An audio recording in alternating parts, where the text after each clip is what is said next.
Oi oi, Gary Webster here. This is where I'm meant to tell you about the author, but I'm sure you don't want to know about me, you want to know more about what's inside the book. To do that, what we've actually done is narrated the prologue with some very iffy sound effects thrown in, but it will give you an insight of what's inside the book. Have a listen, have a laugh, but most of all, enjoy.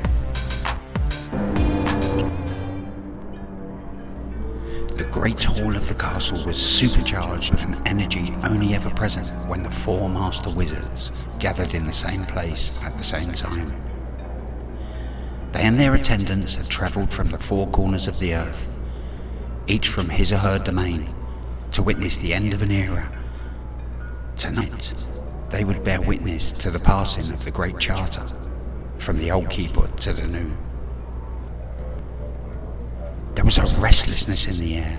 The very walls of the white marbled room could not remain still. The gleaming walls and columns suddenly looked like the sun-washed grasslands of the south. Then they changed to the lush woodlands from the east. Finally, the walls seemed to settle and appeared as the blue, endless oceans of the west. The master wizards each sat at the head of a table, boasting of their successful missions and the greatness of their realms. One table remained vacant. It was awaiting the arrival of the Wizard of the North. A grand mahogany chair, almost empty, stood at the head of the masses. A large book, bound in black dragon scales, lay closed on the seat, as it patiently waited for its master. After much anticipation, a boisterous voice from the far end of the hall halted the festivities. There had better be dinner. I'm so hungry I could eat a dragon. He was a large man, jolly and loud. The wizard and his servants made their way from the hall's towering entrance to the remaining table. The hall responded by transforming into images of snow-capped mountains and whistled with the sound of icy wind. And not one of those pansy forest dragons. A mere morsel they are. I mean one of the great ones, an ice dragon, fearsome, and oh so very juicy. Ha ha ha ha ha ha ha ha. The northern wizards' accompanying chuckles literally shook the hall, rattling plates and utensils, even making one poor attendant fall off his stool with a crash.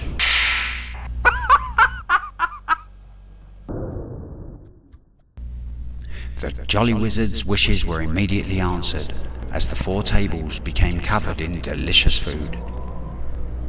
The Wizard of the North took his seat, plopping down so hard the same attendant once again fell right off his stool, landing on the mosaic floor with a thud. He tore the leg from what was once a freakishly large bird and tucked into the meal with lips smacking. Another grand entrance, remarked the Wizard of the South. Only been 1,000 years? The ebony skin of her face never cracked with emotion as she stared deeply at her fellow wizard. It has. Interjected the Eastern Wizard. Much too long. We were discussing the new keeper. I, for one, hope that this one is no mere human. I want something a little more mystical. What say you, jolly one? Not a good time for conversation with so much food in that great mouth. She sampled the roast pork in front of her, eyes closed at the flavour in the jerk spices. The northern wizard nodded in agreement and drank deep from a large iron tankard of mead, then cleared his mouth with a belch. The keeper shuffled into the hall, his once tall frame hunched over from the centuries of faithful service. His dark hair was peppered with grey, but his blue eyes were still as sharp as ever. The diamond-encrusted slippers on his feet never seemed to touch the floor, while his long white embroidered robe swayed from side to side. The black book in the chair sprang from its place and hovered out of the way at the keeper's approach. A mysterious cloaked figure followed into the hall, A large hood hid the figure's head from the masses. Ground to the right of the grand chair bulged upwards, shaping into a smaller but identical piece of furniture. The marble patterns faded to an aged brown, looking more like wood. The hall was silent. Even the jolly wizard put down the leg bone of the beast in reverence of the keeper's presence. The keeper reached his chair, and the hall ceased its shifting. Once again, gleaming white marble decorated the beautiful open space. The keeper sat down and reclined, as the cloaked person continued on and took a seat in the smaller chair. The dragon scale-clad book opened and tilted to allow the keeper access in which to read.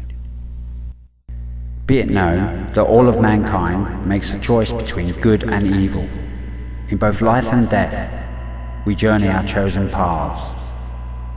Though the virtuous roads have been well travelled, a few always chose the path of wickedness. With my reign as the keeper drawing to a close, I am duly bound to deliver this record of my reign to you and to my successor before I depart. I hope that all of you will find my reign to have been an honourable one, and that evil found no great success on my watch. Open your minds, my friends, and receive the sum total of my life. This is what the wizards had all been waiting so eagerly to see.